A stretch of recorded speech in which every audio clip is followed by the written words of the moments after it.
महाराष्ट्राचे भावी मुख्यमंत्री हे फक्त आणि फक्त शिवसेना पक्षप्रमुख उद्धव बाळासाहेब ठाकरे हेच असतील असं प्रतिपादन शिवसेना उपनेत्या अस्मिता गायकवाड यांनी केलं आहे। उद्धव बाळासाहेब ठाकरे हेच महाराष्ट्राचे भावी मुख्यमंत्री असतील असे प्रतिपादन शिवसेना उपनेत्या अस्मिता गायकवाड यांनी केलं आहे। महाराष्ट्राचे माजी लोकप्रिय मुख्यमंत्री आणि शिवसेना पक्षप्रमुख उद्धव बाळासाहेब ठाकरे यांच्या वाढदिवसानिमित्त सोलापूर शिवसेना महिला आघाडीच्या वतीने भगवा पंधरवडा साजरा करण्यात येणार आहे। या पार्श्वभूमीवर आढावा बैठक घेण्यात आली। या बैठकीत उपनेत्या अस्मिता गायकवाड बोलत होत्या। 23 जुलै आपले लाडके नेते शिवसेनेचे पक्षप्रमुख महाराष्ट्राचे माजी लोकप्रिय मुख्यमंत्री आणि भावी लोकप्रिय मुख्यमंत्री सन्माननीय उद्धवजी ठाकरे साहेब यांचा वाढदिवस आणि त्याच्या तयारीसाठी आज ही नियोजनाची बैठक आपण बोलवली आहे। मी आपल्या सगळ्यांना या बैठकीसाठी आपण सगळ्यांनी वेळेवर उपस्थित राहिलात त्याबद्दल धन्यवाद देते आणि आपल्याला आपण सगळेजण जे जे कार्यक्रम घेणार आहात तर त्या कार्यक्रमाची यादी आपण माझ्याकडे सादर करावी। त्यानंतर आपण हे सर्व कार्यक्रम पेपरला जाहीर करणार आहोत।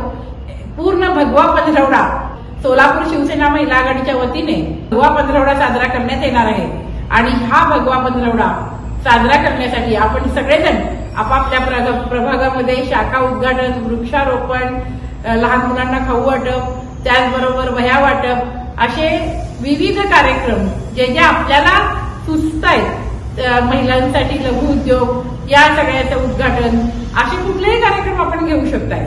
आणि आपल्याला मी अभिमानाने सांगते की ज्या नेत्याचा आज आपण वाढदिवस साजरा करतोय आपले पक्षप्रमुख सन्माननीय उद्धवजी ठाकरे साहेब हे अतिशय कणखर नेतृत्व आहे। आपण सगळे भाग्यवान आहोत की आपल्याला असं नेतृत्व लाभलं आणि सन्माननीय उद्धवजी ठाकरे साहेबांना दीर्घायुष्य लाभावं यासाठी आपण तुळजाभवानीची आरतीही करणार आहोत। आणि या नेत्याचं आम्हाला सार्थ अभिमान आहे की आज विरोधी पक्षाला सगळ्यात जास्त दरारा माननीय उद्धव साहेबांचा वाटतोय। मला खात्री आहे की उद्याचा काळ हा आपला असणार आहे।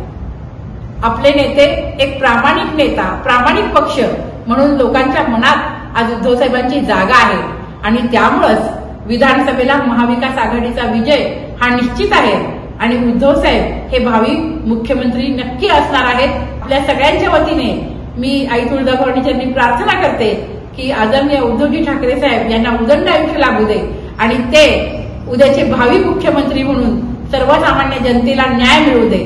कारण सर्वसामान्य जनतेला न्याय हा आदरणीय उद्धव साहेबच देऊ शकतात। कारण बघा उद्धव साहेबांनी शेतकऱ्यांची सरसकट कर्जमाफी केली आणि हे लोक लाडकी बहीण, लाडका भाऊ योजना जाहीर करतायत पण ती योजना सगळी फसवी योजना आहे। आत्ताच त्या योजनेला पहिल्यांदा म्हटले 21 ते 60 वर्ष, नंतर म्हटले 21 ते 65 वर्ष, त्यानंतर फक्त कालावधी वाढवायचा विचार सुरू आहे। हे असं करून विधानसभा कशी तरी बाहेर काढणं एवढंच त्यांच्यामध्ये आज त्यांच्या डोक्यात आहे। त्यांच्या डोक्यात जनतेचं काम करणं, जनतेचे प्रश्न सोडवणं असे कुठलेही विषय नाहीत जे उद्धव साहेबांच्या डोक्यात आहेत आणि त्यामुळं जनतेला न्याय सन्माननीय उद्धवजी ठाकरे साहेबच देऊ शकतात आणि उद्याचे भावी मुख्यमंत्री फक्त आणि फक्त उद्धव बाळासाहेब ठाकरे हेच असतील ही काळ्या दगडावरची भगवी रेघ आहे। तत्पूर्वी या बैठकीची सुरुवात शिवप्रतिमेचं पूजन करून आणि शिवसेना उद्धव बाळासाहेब ठाकरे पक्षाच्या उपनेत्या अस्मिता गायकवाड यांच्या शुभ हस्ते दीपप्रज्वलन करून करण्यात आली।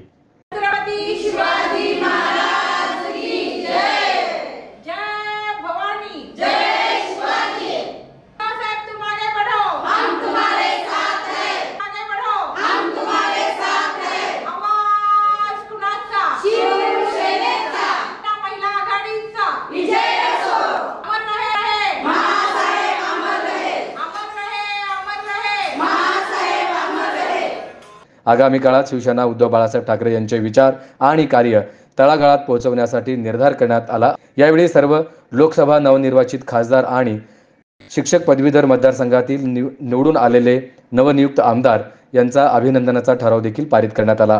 त्याचबरोबर विरोधी पक्षनेते अंबादास दानवे यांचे निलंबन सत्तेचा गैरवापर करून करण्यात आला आहे, ते निलंबन त्वरित मागे घेण्यात यावं, अन्यथा तीव्र आंदोलन करण्यात येईल असा इशारा देखील यावेळी देण्यात आला।